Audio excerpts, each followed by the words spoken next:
Okay, so we're going to keep the show moving right now. Very funny gentleman. Maybe a few of you have heard of him. A very funny guy. Give it up for Mr. Jeff Swan.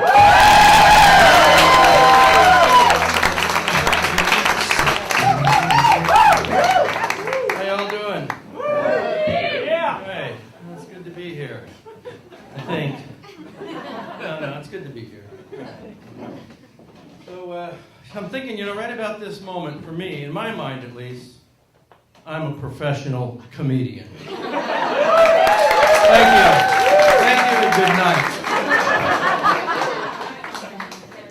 No, I've been trying to get in character with this for like the last week, so I've been staying up every night till like 3 a.m., drinking, sleeping into 1 o'clock, having a bowl of cold cereal, I'm telling you, it's a rough racket. It really is. So,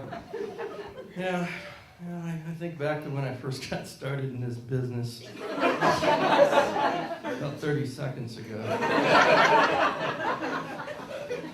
Man, if I knew then what I know now, I wouldn't be here.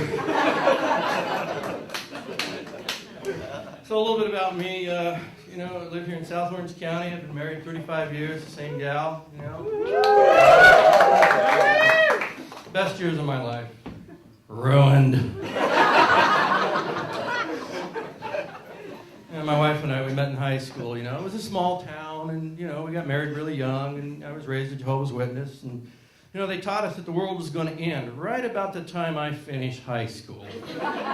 Great.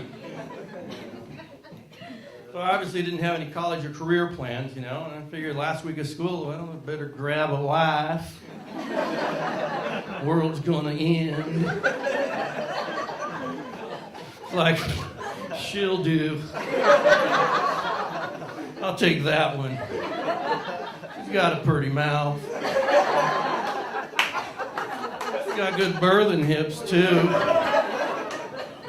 In case God decides not to end the world, we're gonna have us a litter. Yeah, so I got married. The world ended.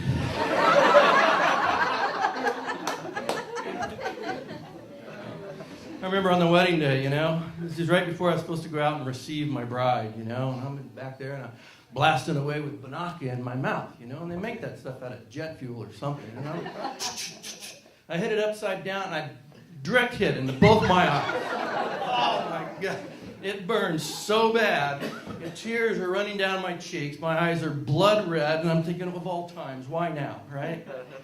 So it's time. I walk out. I stand next to the pastor, and he sees me, and he looks. He puts his hand on my shoulder, and he says, "It's going to be okay, son. Don't cry.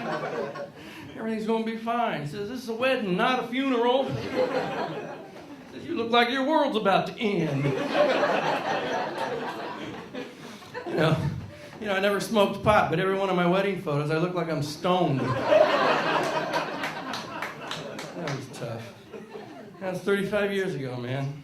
Honestly, it feels like 35 minutes, though, sometimes. Underwater. And anyone's been married 30 years or more, you know what it takes, right? Scuba gear. Oh, my poor wife, she's so tired of hearing this stuff. I really need to stop caring.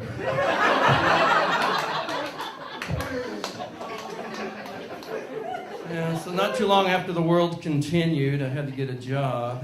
That was great. So I was hired to call local CPAs, setting appointments, pitch financial products, and I didn't know what I was doing. There was no training, They threw me a phone book, said, "Here, start calling." So, all right. There was 8 big accounting firms back then. They were called the Big 8. One of them was Ernst and Winnie. I always thought that was kind of a funny name, Ernst and Winnie. It kind of sounds like grunt and shiver, or barf and flutter. So anyway, I make the call, man. I do what I'm doing. I go right to the top. I dial up. "Hello, Mr. Ernst or Mr. Winnie in?" There's this pause on the phone. The girl says, "They're not here." "No problem. I'll call back. When are they going to return?" She says, "Sir, they're dead." I had never encountered something like this. I'm thinking, oh my God, this is a horrible time to call, and The owners of this company, I mean, both of them just died. Both of them. These people must be really having a hard day, you know. So I'm giving my condolences, and I'm so sorry for calling right now, you know. She's like, no, sir, you don't understand. They've been dead for like 100 years. I'm connecting the dots now. So. You know, that's like picking up the phone, calling up and saying, hello, is Mr. Proctor or Mr. Gamble in? General Electric available? Yeah, well, I stayed in the financial services business, you know. It seemed to me like there's so much to learn. You know, so, yeah. Well, what was it? Ernst & Winnie, Procter & Gamble, so much to learn. Oh, yeah. I remember now. You know, it didn't get much better for me. In the 90s, you know, the first time I called on Amazon, I thought I was calling South America. So my industry's real big on titles. You know, everyone has to have a fancy title. So I decided to give myself a big title, right? I'm the senior managing director of all directors and the global head of everything. How's that for a title, right? Yeah, it's pretty good. Global head of everything that doesn't matter. Yeah.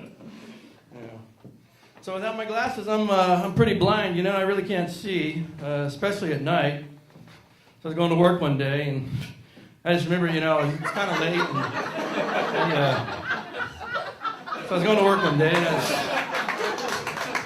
it was really early, actually, you know, because I work East Coast hours, so it's dark out, you know, and I'm admittedly, I'm hungover. I'm really hungover.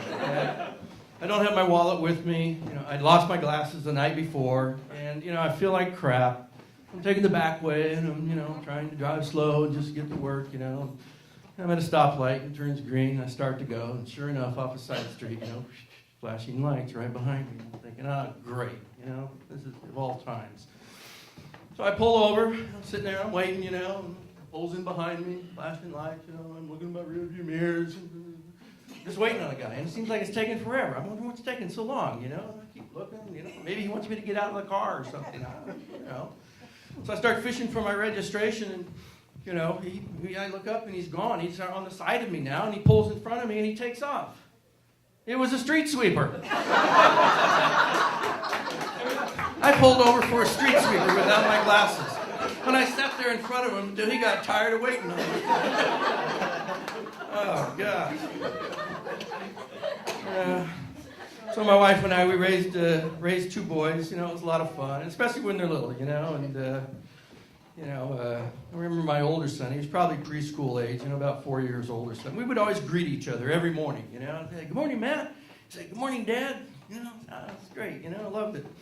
About that age, though, they start playing with other kids and, you know, get away from you a little bit more. And, you know, one day I get up and, you know, he's playing in the living room with his toys, and I say, good morning, Matt.